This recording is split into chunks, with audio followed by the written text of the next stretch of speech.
Good morning, traders. It's 8:01 a.m. Chicago time on Tuesday, the 21st of September, 2021. Thanks for joining me on this episode number 2077. Do you remember just a couple months ago we had TB 2000? We did that raffle. We're already 77 episodes past that. It's amazing how fast time flies as you get older. Anyway, derivatives trading is not suitable for all investors. Past performance is not necessarily indicative of future results. A quick dive into what we've got today. This is supposed to be a static sheet. I didn't bother today. It's just too much of a hassle. So here you have up-to-date quotes on the key markets that I'm monitoring. And we could see immediately that the risk sentiment is risk on today, risk on with, again, the mainland China, Taiwan, Korea markets closed. They were closed yesterday. And a lot of the explanation for the selling is the contagion effect from Evergrande and other property developers being in severe debt due to leverage. Evergrande has about 300 billion in debt, according to the Wall Street Journal. And actually, news came out just recently telling us that they had defaulted on an interest payment to two banks already, and they have a couple of key payments due on Wednesday and Thursday. Why do we care? And is this really based on just this one company out of mainland China? In my opinion, we're very quick to jump to find, especially the media, very quick to jump to find reasons to draw conclusions. The fact is, this Evergrande stuff has been going on and has been on various feeds that I look at for really the better part of 2 weeks, if not more than 2 weeks. The property issue, China's been clamping down on tech stocks. They're seeing a bubble, a kind of a 1999, 2000 bubble over there. And not that ours is as much different. And they have been clamping down on that, Baba and a bunch of others. And then they're also clamping down on the amount of leverage available in their property markets. Property is a huge part of the economy there, and so they're doing what they need to do to make sure they don't have a Lehman Brothers type of situation, I guess. So China's closed today. Tomorrow they reopen. Japan was closed today. It reopens today. And then the contagion effect is said to be cooling, and therefore the market is rallying. But the rally occurred into the close yesterday. I tried to buy this thing a couple times into the close yesterday, and we ended up rallying quite large. I mean, we moved from below 4,300 all the way back to 4,350. Approximately 56 points in the S&P. So it's interesting. We'll get into the wisdom segment here in a minute, but I just want to tell you that that's basically the explanation that's being given to this. Frankly, as a trader, I need to make sure I divorce myself from these explanations. It doesn't matter. We're trading price. We're not trading macro. We're not trading the news. So pay attention to price. Pay attention to your setups. The other looming macroeconomic overhang that's unresolved is the U.S. budget. The government starts to run into funding issues after September 30th, which is in a week and a half. And there's still the budget issue and the debt ceiling issue coming. So, and that presents an interesting thing with Democrats in control. They're looking to tax very high income brackets to fund their $3.5 trillion budget, which creates a tax burden, but then also reduces the debt overhang, and vice versa. If that doesn't pass, then you have a situation where there are no taxes, yay, but you have massive new debt, nay. So that's creating a bit of a dilemma there, among other things. There are many other things, including the fact that the FOMC announces tomorrow. We'll be looking for the dot plot, and the market puts a lot of weight on that dog and pony show. So again, the market is likely to be. What does that mean to us as day traders here, or short-term investors, or whatever? What that means is there are likely to be cross currents that push our raft around in this vast ocean we call the market. So that's where we stand. Pre-market, we're looking for AutoZone. Aftermarket, we're looking for FedEx, Adobe. FedEx is set to announce that it is raising prices at the beginning of next year. They're going to let the holiday season pass, Christmas, all the Christmas deliveries, but next year they're looking to raise prices substantially, along with UPS. And that, of course, goes right into the inflation bracket in terms of the cost to produce goods or deliver goods and consumption of goods. Today, the only thing that's left, we had some housing numbers. The only thing that's left is the crude oil, API crude oil stock change that comes out at 4:30, just a half hour after the stock market close. And then this evening, we have the loan numbers out of China and the Bank of Japan interest rate decision that's expected to be in line. What else is there? As you can see, the indices are risk on right now, relatively strong, anywhere from 42 basis points to the DAX and the Euro stocks pushing 150 basis points. Crude oil is back at $70 and holding steady. This is the price that OPEC said they like crude to be at, and here it is, magically. Isn't it cool to be able to control the cost of a major input to the global economy and set the price and just throttle it to that price? Well, there you have it. The price is hovering between 69 and 71 in crude now. Gold still staying beneath 1,800.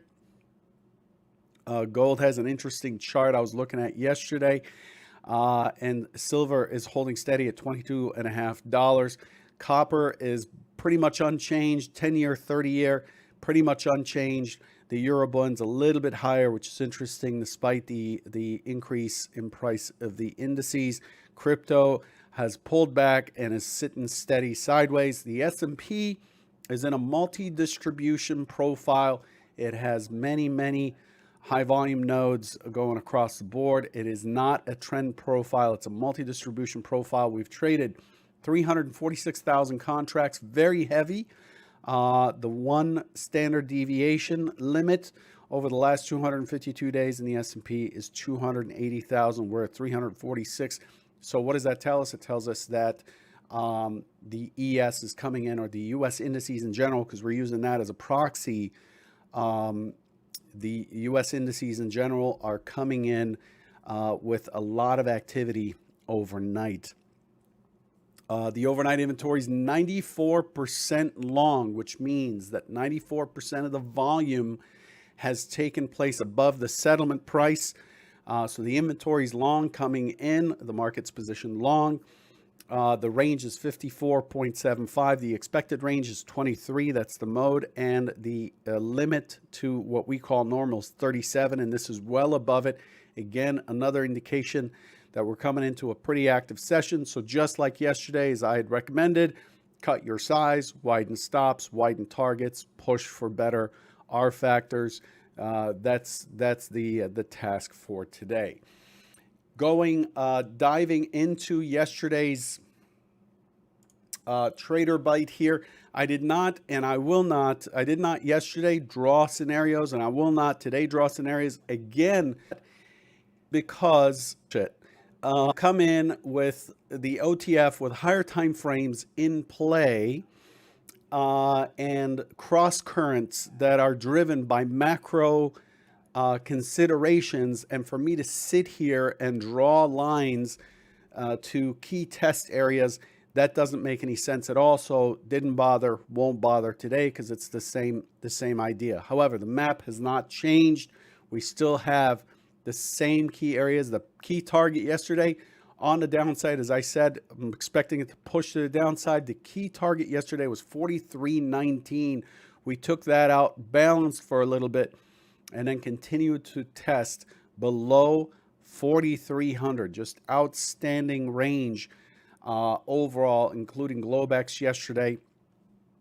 And we ended up pushing the next key area down, the next big area down, which was 43.19.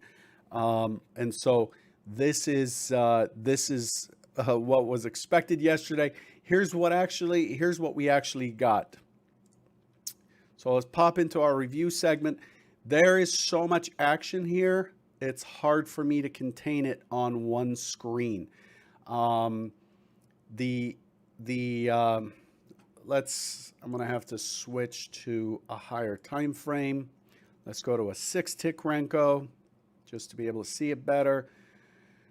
Turn off the zigzag indicator. Let's get rid of these zigzags. Boom, turn off the fractals. Oh,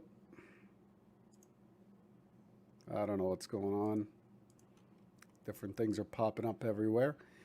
And turn off these lines. So here's what we had yesterday. We had a gap down, a very clear opening swing low. Very clear opening swing low yesterday, right down here. And then we pushed to the opening swing high, and we had about a 20-point opening swing. Right there, you know that it's likely to continue to be a high volatility, higher risk environment. So we cut our size immediately. I mean, the pre-market already set us up for that, and to come in where normally we would have a 4 to 6 point opening swing, and all of a sudden we have a 20-point opening swing. You need to step back and reassess your risk. It pulls back to the open right in here, and it makes a responsive attempt higher into 71.25.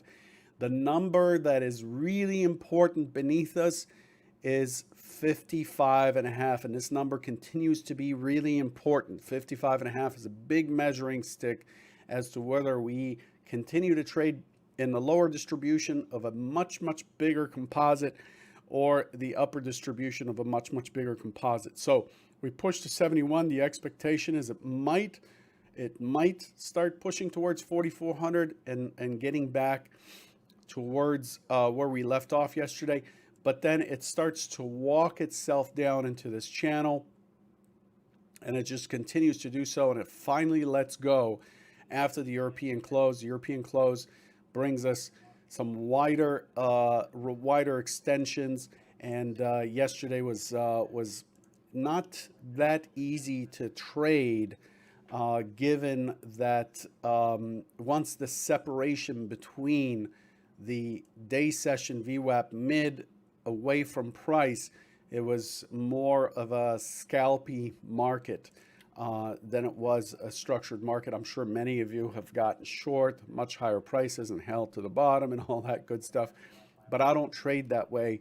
And there are fewer days that trade like yesterday did than there are days where we would need to take a swing and put on a 20-point stop or whatever that takes and hang on for the rotation down like some people claim they have.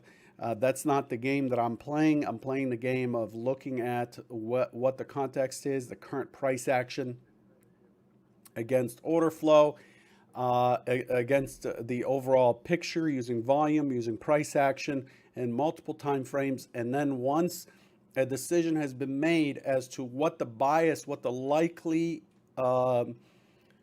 play is going to be, then we narrow down into order flow and look for icebergs and all that good stuff to lean to get short, and that's how I'm trading. So I'm looking at what could it do. This is what we do in the Trader Bite every day. I'm sharing with you my homework and my perspective on the market, and then as far as execution, which is the only real thing that matters, Once the homework's been done, as far as execution, then we're looking at how it is trading and how the auction is progressing, using various tools, including footprints, heat maps, whatever. And so that's what we have. Yesterday pushed to below 4,300, I think 42.93, and then we proceeded to get this massive rally. I attempted to buy this thing. I think I bought this thing down here on the higher low, leaning against the zipper here, anticipating a rotation up at least to mid, if not to full session VWAP and IB, that area, and it ended up pushing lower before squeezing higher. And I found the trade yesterday difficult, somewhat difficult, because it's a big change from what we've seen day to day. And so this is something that that requires a little bit of time to switch. I'm sure there are some superheroes there that caught everything and every swing, and that's cool. But this brings me to the trade wisdom segment. I want to remind everyone that there's just no sense in tying up how we feel and tying up what's happening, especially while the market's open. So you want to dwell and mope or elate or whatever about the trade that you took or the trades that you took that day. Cool. You need to process it. Fine. But do so after the market closes. Do so when you're done trading, for sure, when you've shut things down. But there is no sense tying up how you feel with any given trade. So every single trade, and I know you've probably heard this before, but every single trade, every single tick is like a snowflake. It's like a fingerprint. It's very unique in the moment. So every trade has its outcome and it is unique in the moment. So it doesn't mean you're good when you make money on a given trade. It doesn't mean anything. It doesn't mean that you should quit because you took a trade that lost money. It doesn't mean that you're good that you randomly fumbled into a trade that made money. And it doesn't mean that you're bad if you followed your plan and it ended up losing. It just is. It just is. It is random, okay? It just, the trade did not work. So the key is to stay put with the process, and the process does not involve you getting validated by the market. The market doesn't validate you. The market simply validates that one trade. And as soon as the market validates that trade, in other words, you opened it, you made money, you closed it, or you opened it, you lost money and you close it. As soon as that validation is done, it is destroyed. That particular instance to the market is gone. It vanishes. It's no longer there. Okay, it's kind of like computer data. You can create a file, you can destroy it, you can create it and destroy it, and it's meaningless to your hard drive. It's meaningless to your computer. This is how trading is. So it's important to consistently maintain a neutral perspective on your trades, not on trading, not on the market, but can maintain a neutral perspective on your trades and only judge what you do based on what you said you would do, period. And so you're really looking for, okay, this is what I'm looking to trade. This is how I'm looking to execute. And then the question is, did you do what you say you did? Period. And as long as you do that, then that's, made money, lost money. It's relevant to you because it's money, it's your money, but really to trading, it's just another trade. The goal is to execute a trade and as quickly as you can, and this is challenging, as quickly as you can, let it go.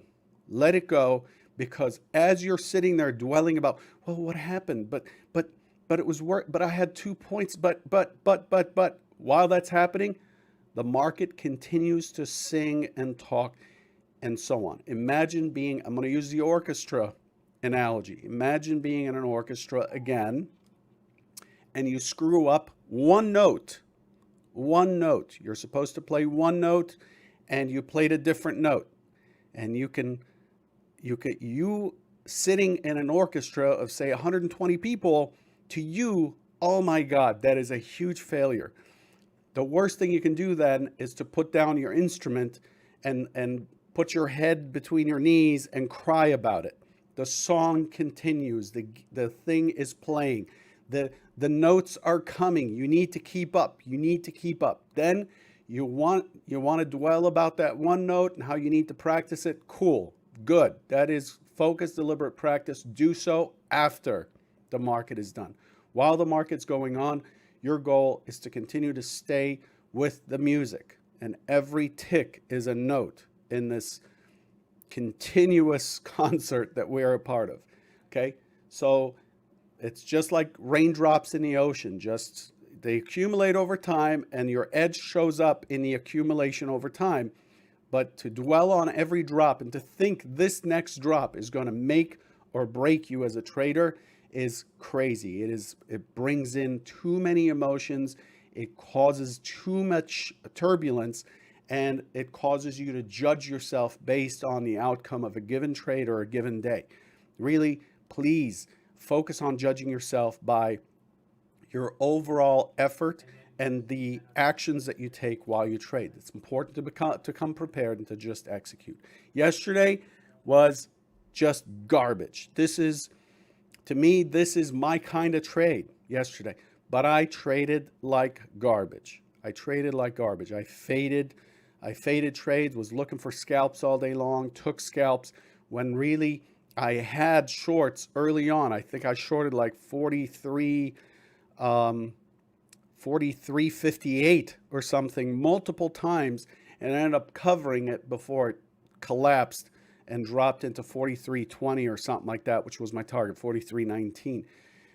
But I can't sit there and just talk and dwell about it. Just move on. And if you can't move on, this is your greatest, and I'm going to say this carefully, if you can't move on, that's a great sign that you need to take a break. Stop. Okay? Let's move on and look at what's expected for today in our expectation segment. Please take what I'm telling you to heart, because if you don't take control of it, it will destroy you as a trader. It'll cause you to give the market much more of your account than it's entitled to. I'm going to move back to a 30-minute time frame on this chart. I've turned on the stock zones, the master levels. We're in a gap zone. And again today, we're going to take a look at the same thing. We're looking at the key areas, 44, 16, above. That brings the auction back to where it was on Friday. That's the big area that's above us, and it's very close. We're a couple of rotations away from the high.